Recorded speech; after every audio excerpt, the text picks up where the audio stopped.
Okay, Gautam, do stay with us. Welcoming in Keki Mistry, CEO at HDFC Limited, Kiran Mazumdar-Shaw, Chairman and Managing Director at Biocon. Thanks very much for joining us. Kiran, I'll come to you first. First off, reaction assessment of this budget?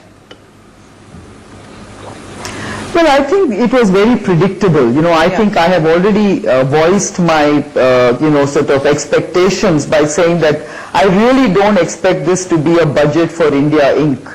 I had clearly said that this was going to be a socio-economic focused budget. I was expecting, a huge boost, at least an attempted boost to revive the rural economy, agricultural stress. And I think this is what has happened. The government has really focused on investing in boosting rural, investment and hopefully then reviving the rural economy. As far as I'm concerned, there's nothing positive in terms of coming out with any bold budgetary reforms. If you can see, even in disinvestment, they've just basically changed the name of the disinvestment, ministry. Indeed. It's a euphemism. We need to see whether they're really serious about disinvestment as such. As far as our sector is concerned, okay, they have basically focused again on, increasing the spend on health insurance for rural BPL families. They have talked about PPP models for dialysis centers, generic drug, pharmacies, etc., etc. But I think what is disappointing is that the government has not really taken research and innovation seriously, apart from one silver lining, which is introducing the patent box regime, which will be taxed at a flat 10%. That is certainly welcome news. Okay. But to reduce weighted average tax deduction from 200 to 150% was not really necessary. Okay, I'm going to pause there. Of course, another important thing is in terms of exemptions. I'm glad they basically reduced the accelerated depreciation to 40% in year one. Okay, Keki Mistry, I'm putting the same question to you. Does anything stand out in this budget? And if there are sources of disappointment to you, what are they?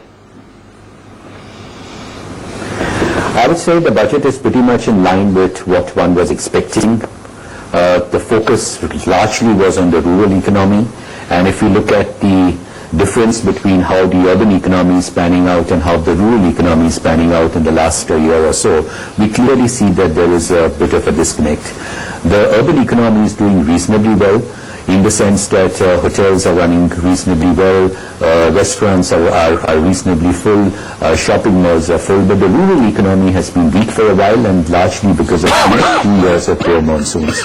So this budget was expected to look at poor people, upliftment of poor people, benefits to rural area, and that's what it has largely delivered.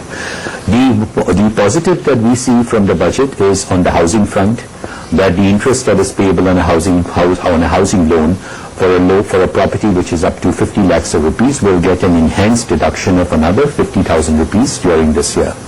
And I think that's a fairly big benefit, particularly for the tier 2, tier 3, tier 4 towns where property prices tend to be below 50 lakhs. This, of course, will not be a big benefit for a Mumbai or a Delhi, but the smaller towns will get the benefit. Mr. Mistry, afternoon, Prashant here. Any thoughts on the PSU Bank recap, the amount which has been kept the same essentially as part of the plan which was announced at the time of the last budget, 25,000 crores to recap banks this year?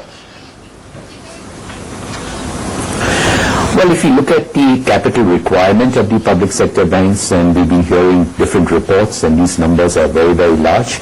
But having said that, the finance minister did say that whilst he was allocating 25,000 crores, he'd be willing to look at a larger allocation depending on the need of the public sector banks. And he reiterated the fact that the government wanted to stand behind or stood solidly behind the public sector banks and will not let any of them disappoint or fail. So my sense is, whilst they've allocated 25,000 crores, they will create ways by which the public sector banks will be able to increase their capital base. There are ways of doing it. For example, if you look at the REIT structure, there has been a change which has been made on the REIT structure. Now, I don't know from a tax perspective whether this by itself is enough, but there were just one or two issues because of which the REITs were not being formed in India. And if those issues have been addressed in this budget, and we will be able to see that only when you look at the fine print, then it may be possible for the public sector banks to sell their real estate, which would be worth a tremendous amount of money, capitalize the profit, get the profit in, use that as capital, and at the same time take those properties back on lease from the REIT. So from an operational perspective, nothing changes as far as the banks are concerned. You know, from what has been done to what has not been done, I think what has not been done also needs a mention. Mrs. Shaw, there was fear that long-term capital gains structure would be tinkered with. I'm sure you must have read many articles about that. There was also talk that service tax would be increased from 14 to 16%. So both those things have not been announced. Maybe we'll have to look for fine print, but I'm sure it would have found a mention in the speech itself. So, I mean, those are positives. Yeah, I think, by and large, I think if this, budget can actually revive, the rural economy and can boost spending, domestic consumption, then I think, you will see the needle moving. But I think we don't have time to basically execute on a number of these fronts.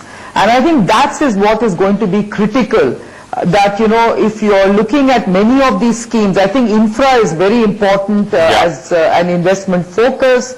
I think if you look at the kind of schemes they're trying to roll out to boost low-cost housing, to put more money in the hands of the Aam Aadmi so that they can actually increase domestic consumption, I think all these are very positive. And if the rural economy can indeed be boosted, and if you can see that revival, I think it will be a shot in the right direction. Now, having said that, I think much remains to be seen in terms of the fine print. There are some good positives in terms of the kind of measures they've announced for the Aam Aadmi in terms of, putting more money into his hands, giving them a lot of reliefs. But, really, I think we need to see much greater investment in the manufacturing sector. And I don't think much has been done there. Apart from just announcing FDI in food processing, you have to see whether that money is going to come in. Absolutely, absolutely. Mr. Mistry, were you in favor of keeping the fiscal overall spending similar to what they said they would? Or did you feel that there was a need to maybe, let go of the targets for a while, spend more, the government taking the lead? So in that regard, are you happy? Obviously very differing views. One view would be fiscal prudence, and that is what the view that the finance minister has obviously taken, which therefore in my view gives now RBI the ability to look at interest rates. Because the fear that the market may have had was that if the fiscal target was enhanced from 3.5 to whatever 3.6 or 3.7 as was widely expected, then that would have led to inflationary pressures, and that would have curtailed RBI's ability to reduce rates. So now RBI, in my sense, does over the next 2 to 3 months have the ability to look at interest rates. So that's the positive of adhering to fiscal discipline. Okay, I'm going to thank Mr. Mistry, Kiran Mazumdar-Shaw. Appreciate your time here, straight out of the budget speech. And of course, we'll get a chance to go through the details and touch base once again. I'm going back to Gautam Chichoria, Head of India Research at